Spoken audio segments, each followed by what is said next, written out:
You know, what's crazy is that when we look at these things that we have in society, like the internet, and not even the internet, because I made the video previously, which I recommend you check, so you see what I'm talking about when it comes down to possessions and you know, resonance and certain energies, possessing certain things based on resonance and frequency and vibration of things and what things emit.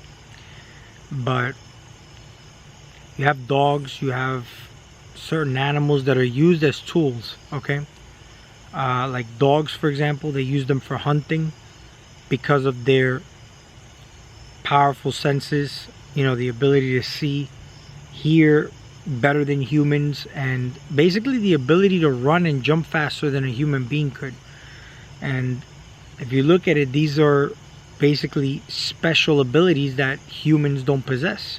Computers have the ability to problem solve and do certain things that the human brain can't do in the same fashion a computer could, right?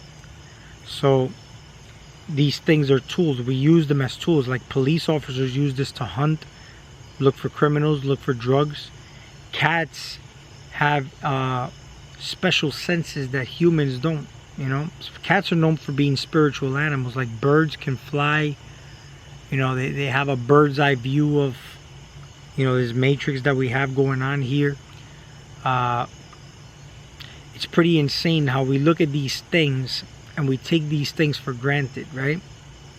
And then we look at this human vessel and we look at it as it being limited because we don't have these special abilities, yet we have other type of abilities that these other things that we speak of, such as computers and animals, don't have. Like computers, you know, they've interviewed AI, and AI says they don't understand the human level complexity of emotions and, you know, certain the creativity that humans have.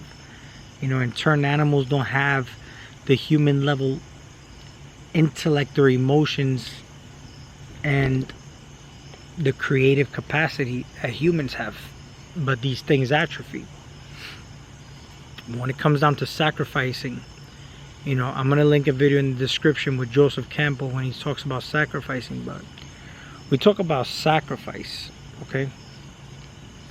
I mean, you look at sacrifice, and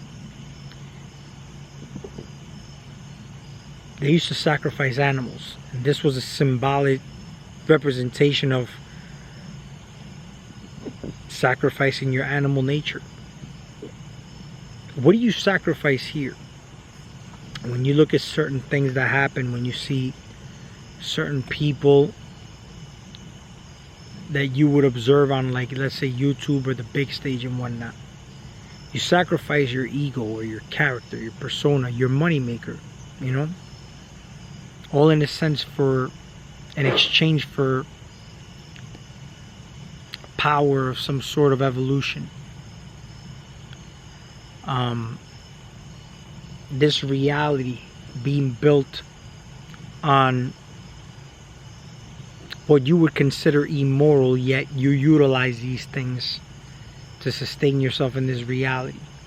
Yet whatever you would consider this reality to be backed up on, such as like sacrificing, slavery, mental viruses, and these things, for example, are considered immoral to you, yet what you utilize in this realm is all backed up by what you would consider immoral. What position do you think that puts you in?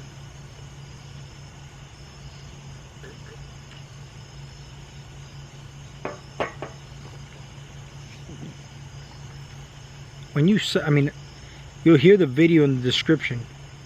When you're sacrificing something, you see, you're in relationships that sometimes don't even serve you, you know? One would ask, well, how do you know you found the right one that you're with? Because they say if you really want to know, true power is having sex with a partner that you know is the one.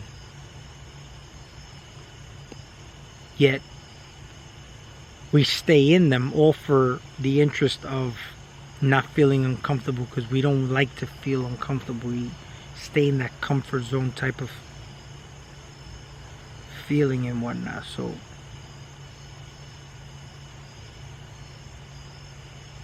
what are you really sacrificing?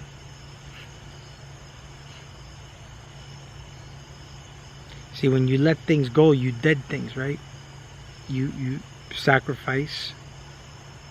What are you sacrificing though?